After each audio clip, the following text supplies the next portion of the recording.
Okay, so this is another digital composite that I did called Purple Dreams. So this was from a studio shoot that I did. So I thought I'd come through and just do a walkthrough on what I did with this one. So this is the final image. So if I jump all the way back to the start, this is what I actually started with. So this was just a photo that I took of some sky and some grass.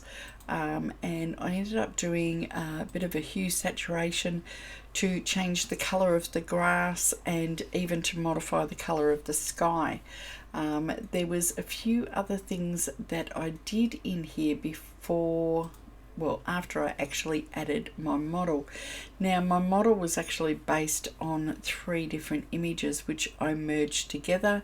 She was laying on an ottoman in the studio, and I took her into Photoshop, and what I did was I built up various things. So I added these jars, these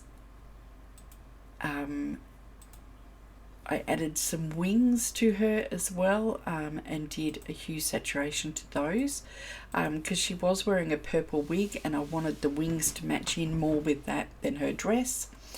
I added in some more hair, and I added in some light on her as well.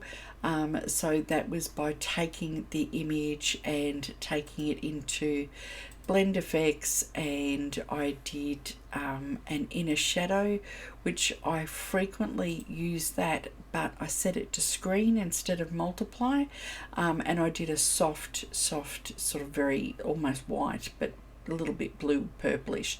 I also did a hue saturation to change the colour of her dress because I decided that I really wanted to go into the purple tones. Then I was adding in some more hair, and that was just with a brush, just painting it in. I then added a shadow along where she was laying, and I duplicated that image and put it in over the top. And then I have the chain for the key. Now it didn't match up completely, but that didn't worry me because if I then come into the next lot, this is where I start adding in the clouds. So I just had some cloud brushes, and I've got a whole heap of different images that I was just putting in, overlaying the top, so it looked like she was laying on clouds. So it's just more and more and more, putting them in over the top. I don't even know if that first one was turned on. I don't think it was. I then went and did some lash details in her face. So all these things, so the gold was actually attached to her skin, and I'd had beautiful makeup done by Teighan Felton, and we were just playing around with things like that. I also did a little bit of a skin softening too, just a touch, just because I wanted it to be a little bit more fantasy. So I then did a dodge and burn and added some more light elements, really taking it into a dreamy realm. Then I added some light over the top, so these were just painted in with a brush, set to screen, and I blurred them and dropped the opacity.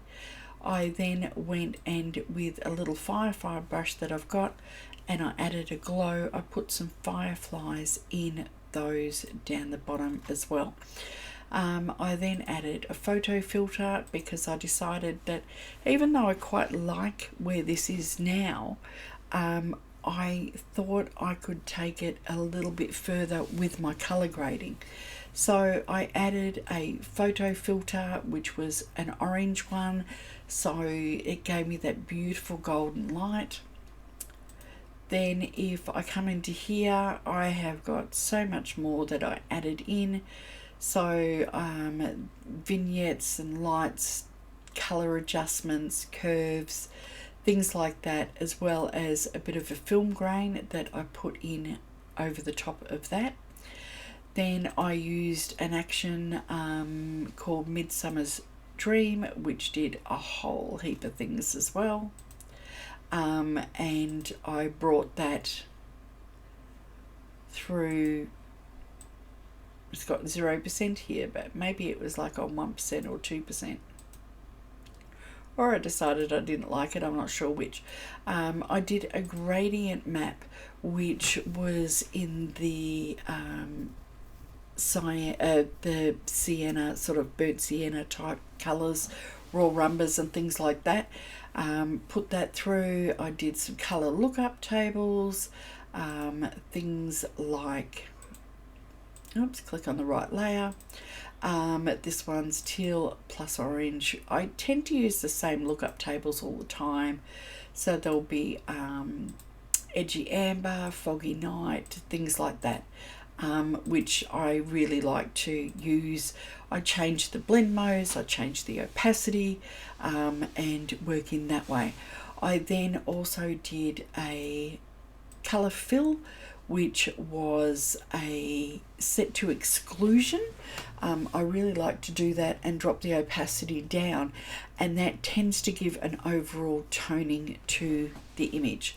So that is my final image. Something like this can be quite quick to mock up, whereas other times it can take hours and hours and hours. The image of the model and the base image of the sky I did have in my own stock. The wings stock images that I had. The clouds were another image that I also had. They're just a cloud stamp brush that you can make very easily.